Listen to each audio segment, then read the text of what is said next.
Hey everyone, welcome to another feature focus here on Inside Microsoft Teams. I'm your host, Stephen Rose, and this week we have two new MVPs with us.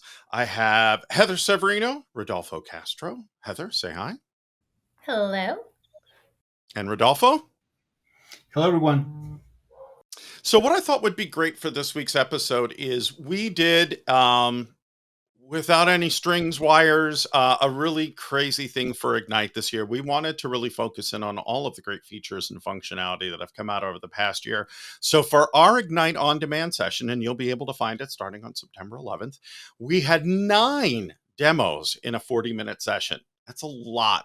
But I thought they're awesome. And there were two especially that really stuck out for me. All of them were great, but I thought it'd be really kind of fun to kind of redo two of them, go a little bit deeper for this episode, and again, make you aware of that on-demand episode that's going to be happening at Ignite. So what I want to do is take a moment. Heather, go ahead. You and I have known each other for many years, but not everybody may know. So take a moment, introduce yourself and what you do and why you're an MVP. Thanks, Stephen. I'm Heather Severino. I'm based in Florida here in the United States. I've been an MVP for 6 years now. I'm really passionate about helping others learn everything they can about being productive with their technologies. And I got my start helping to get teachers certified in all the different Office applications. I'm also a Microsoft certified trainer. So I'm really passionate about training and helping everyone kind of get the most they can out of what they can do with all of the Microsoft 365 apps. And you and I have known each other for a long time. We've worked together with a lot of the great MCT stuff and MVP stuff. So it's awesome to have you on this side Yes, of the it is. fence. Rodolfo, your turn. I have been awarded as a Microsoft MVP for 8 years. Actually, I started because I'm based on Mexico City, so not too much content were created in Spanish on those times. So I started with my own blog. Then I started creating some conference here at Mexico, and then the community expanded to Latin America. We went into Colombia, and now we have people from Bolivia, Ecuador, Guatemala, and so on. So I'm trying to help as much as possible all the Latin American community. And you're doing a great job of it. So we're going to focus first on Heather. Rodolfo, we're going to come back to you in a few moments. And by the way, if you haven't seen Rodolfo stuff, not today, but he uses a lot of puppets in his stuff, and it's definitely worth checking out. I was cracking up. It's really great. I may have you bring one of your puppets on screen. So while we're working with Heather, you may want to get one ready. So I think that would be great. Heather, I'm going to focus in on you. Being a trainer, and this is something I was a trainer for quite a while. I was an MCT for quite a while before coming on board to Microsoft. Really helping people to understand how to collaborate and work with each other is such a key piece of really learning how to get the value out of not just Teams, but out of Microsoft 365 in general. So you picked Whiteboard, which was a feature that was not so great for a long time, and we brought a lot of new functionality to it. So take a moment and tell me why you picked Whiteboard as the feature that you wanted to dig into it and what you really love about it before we jump into your demo. Yeah, I picked it because there's this new feature that's built into Teams meetings that makes whatever you're sharing on your screen collaborative. And I think this is a real game changer because not only can you annotate and mark things up and put sticky notes and text and whatever else you want, you're able to get everyone else that's in that meeting. And think about this: if it's a training session, Stephen, we've been talking about training, right? If it's a training session, Mm-hmm. I'm really able to engage them and bring them in and get them working on it with me. So it's great for icebreakers. It's great for, that small group interaction, or maybe you're just pairing people up. It could also be you're trying to work through a process of something like diagramming, but it's whatever's on the screen. So it's not just you've got this whiteboard and you've got to bring in a screenshot or you've got to bring in some other supplementary Right. things. It's whatever it is. Awesome. Well, let's take a look at your demo. Okay. Here we are in a private meeting, and I'd like to show you how to get the annotations whiteboard up and running. We're going to go over and select share. We're going to pick the screen we want to share. Then from the toolbar at the top, we're going to select annotations. You'll notice a message that it's sharing or starting annotations with everyone. Here's the toolbar we're going to work with, but let's go over and start with the settings menu first. The default is that everyone in here can annotate now on this screen. If you want to be the only one, you can select only I can annotate. We're going to turn on collaborative cursors. This will give us a way to see where each participant is working. We're also going to turn on enhanced ink shapes so that we have those straighter line shapes as we're drawing. All right, we'll go ahead and turn that off. And we're going to start by working with emojis all the way over here. So this is a reaction. We're going to choose the check mark. And let's go ahead and place it over here. Now, as other people come in and start working, you're going to see a name appear on the screen, like Adele Vance. So here's that collaborative cursor letting us know where Adele is adding a question mark. All right, next, let's try out inking. Right now we have a red pen, but let's change the thickness to 3. We could work with red, we could work with green. We've also got rainbow and galaxy ink. We're going to go with green. Now, we can draw with no arrows, we can draw with a single arrow or double arrow tips. Let's go with the single arrow. Let's draw one right about here, one over here, and then one in the middle. All right, let's go back and let's change that inking to red. Now, using a stylus and a touch-enabled device, we're going to have no arrows and we're going to start writing. But if you make a mistake, go back and grab your eraser from the toolbar and then try again.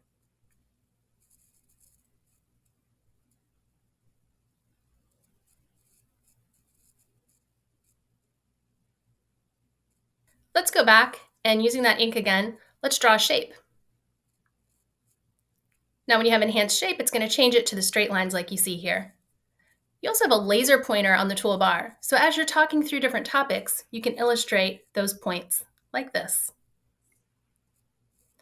And if you want to get really creative with any of the inking you have, you can go ahead and erase. And what I like about erase is we can erase just a portion of the ink stroke, not the entire ink stroke, just like this. Okay, next we're going to go over and we're going to add some text to this. So anywhere you want to type a question, make a note, call out something, such as, do we want to create a whiteboard for this session?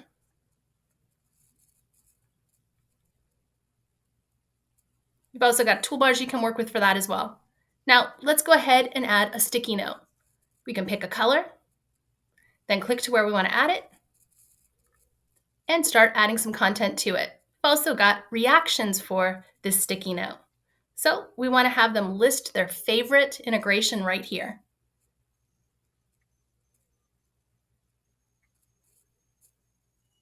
And then we can react.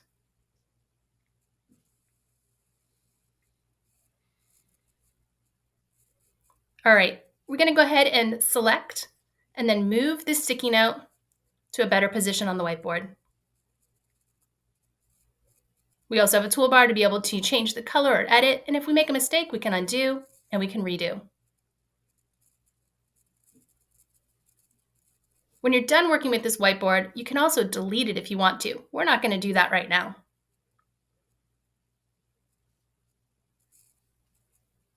When we're ready to stop the sharing of this, we'll go back up to the toolbar, select Stop Presenting, and that takes us back out. Now let's go back into Share one more time. I want to show you something.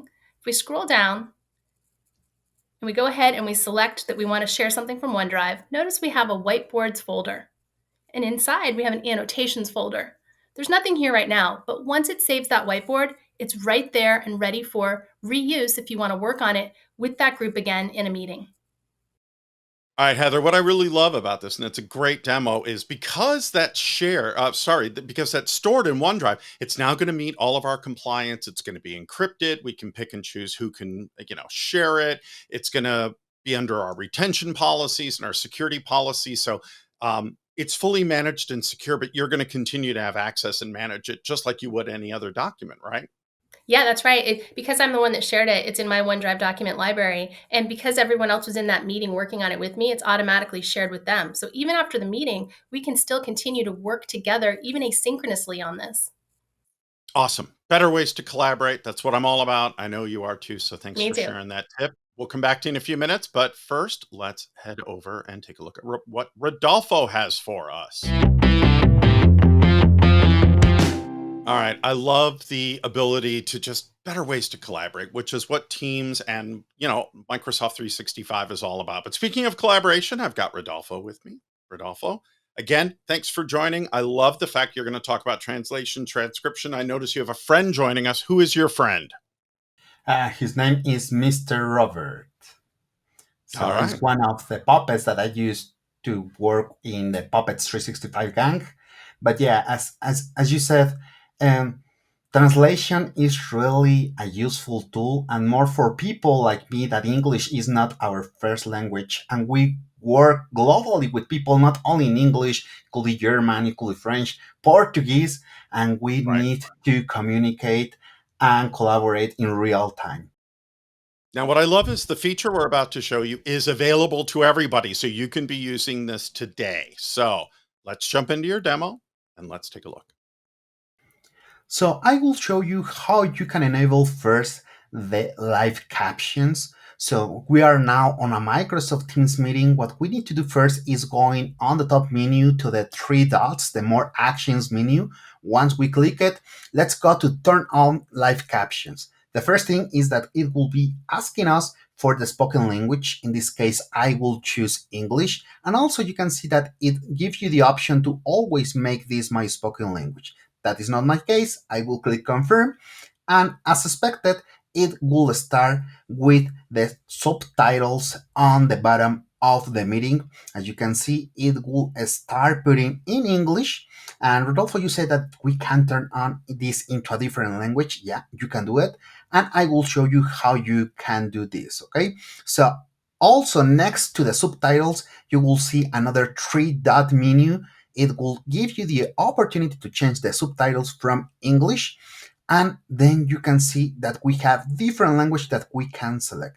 In this case, let's select French. Also, you will be able to see that you have a warning message that you have changed the caption language to French, and this only will affect you, right?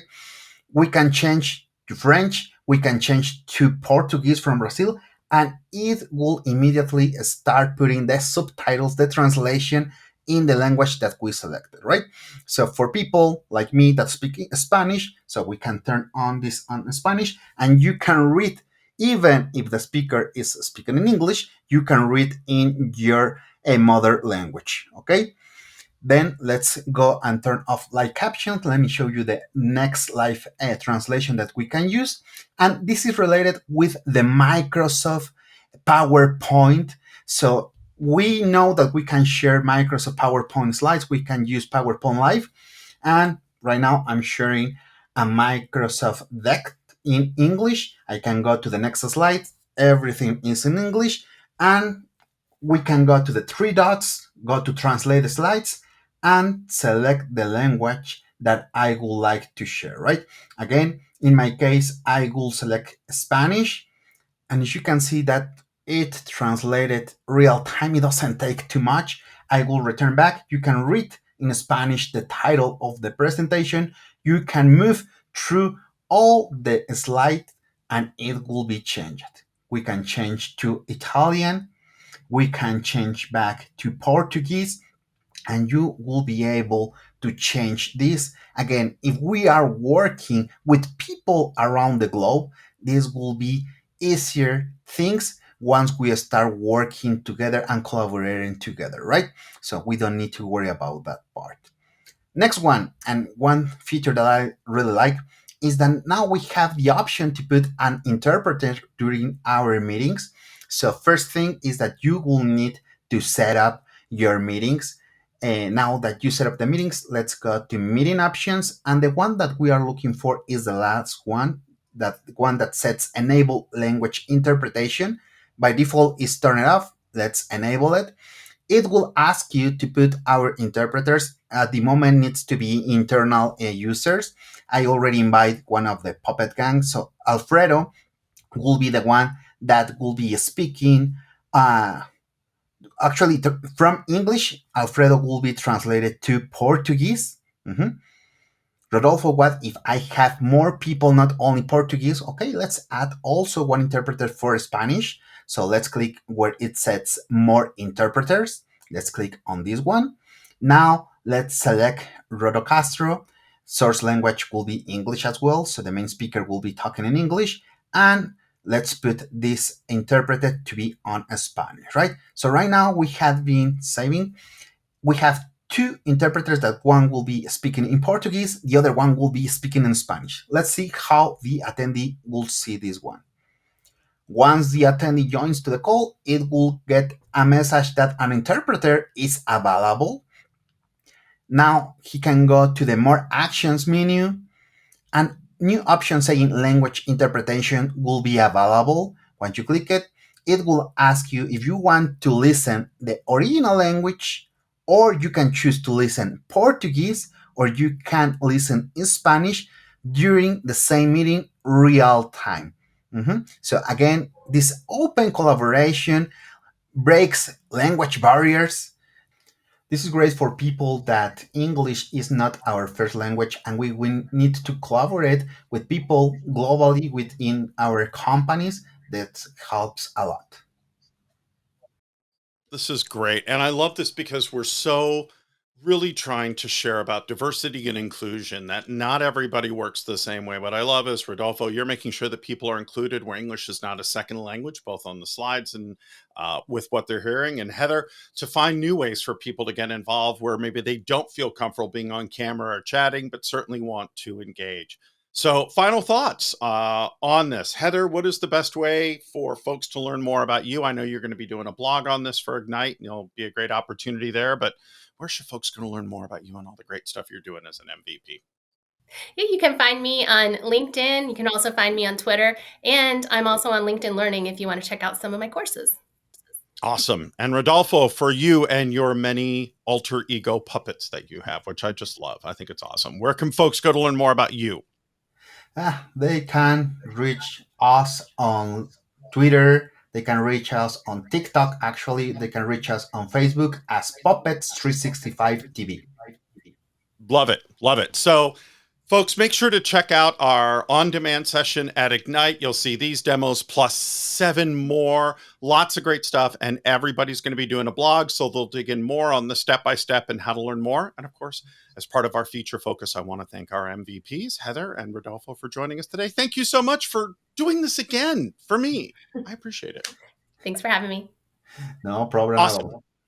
Our next show, Jeremy Chapman, Mr. Mechanics himself, will be joining us for our Ignite wrap-up, so make sure you don't miss it. Until then, I will see all of you. I'm Stephen Rose for Inside Microsoft Teams. Thanks for joining us, and we will see you soon. Take care.